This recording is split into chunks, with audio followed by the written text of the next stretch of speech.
அம்மா உணவகங்களை மேம்படுத்த 5 கோடி ரூபாயை ஒதுக்கீடு செய்திருக்கிறது சென்னை மாநகராட்சி. விவரங்களோடு செய்தியாளர் சண்முகப்பிரியன் இணைகிறார்.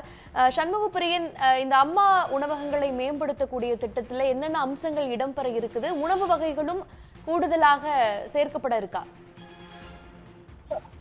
ஏழை எளிய மக்களுக்கு தரமான உணவுகளை மிக மலிவான விலையில் சென்னை மாநகராட்சியுடைய அம்மா உணவகங்கள் வழங்கி வருகின்றன.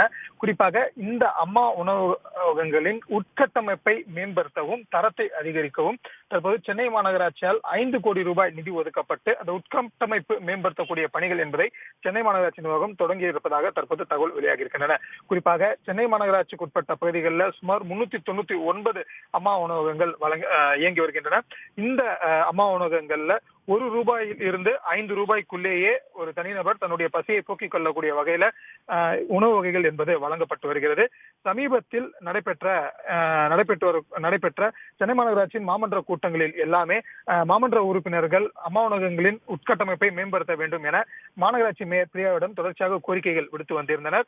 இந்த சூழல்ல தான் தற்போது அம்மா உணவகங்களுடைய உட்கட்டமைப்பை மேம்படுத்துவதற்காக 5 கோடி ரூபாய் நிதி ஒதுக்கப்பட்டு அதற்கான பணிகளையும் தற்போது சென்னை மாநகராட்சி நிர்வாகம் தொடங்கி இருப்பதாக அதிகாரிகள் தகவல் தெரிவித்திருக்கிறார்கள். குறிப்பாக அனைத்து அம்மா உணவகங்களுடைய கட்டடங்களை சீரமைப்பதும் வண்ணங்கள் பூசி புதுப்பொலிவுடன் மாற்றுவதும் போன்ற பணிகளும் அதே போன்று சமையலுக்கு தேவையான உபகரணங்களை புதிதாக கொள்முதல் செய்வது போன்ற பணிகளும் இவற்றில் மேற்கொள்ளப்பட இருப்பதாக தகவல் தெரிவிக்கப்பட்டிருக்கின்றது.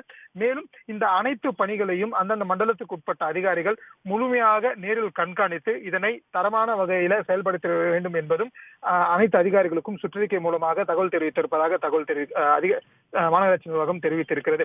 இவ்வாறாக அம்மா உணவகங்களுடைய உட்கட்டமைப்பை மேம்படுத்தி அதே நேரத்தில் ஏற்கனவே இருக்கக்கூடிய உணவு வகைகளுடன் தற்போது கூடுதலாக சில உணவு வகைகளையும் சேர்ப்பது குறித்தும் மாநகராட்சியுடைய பரிசீலனையில் இருப்பதாக தகவல்கள் என்பது வெளியாகி இருக்கின்றது. உடனுக்குடன் செய்திகளை தெரிந்து கொள்ள சன் நியூஸ் பெல் ஐகானை கிளிக் பண்ணுங்க.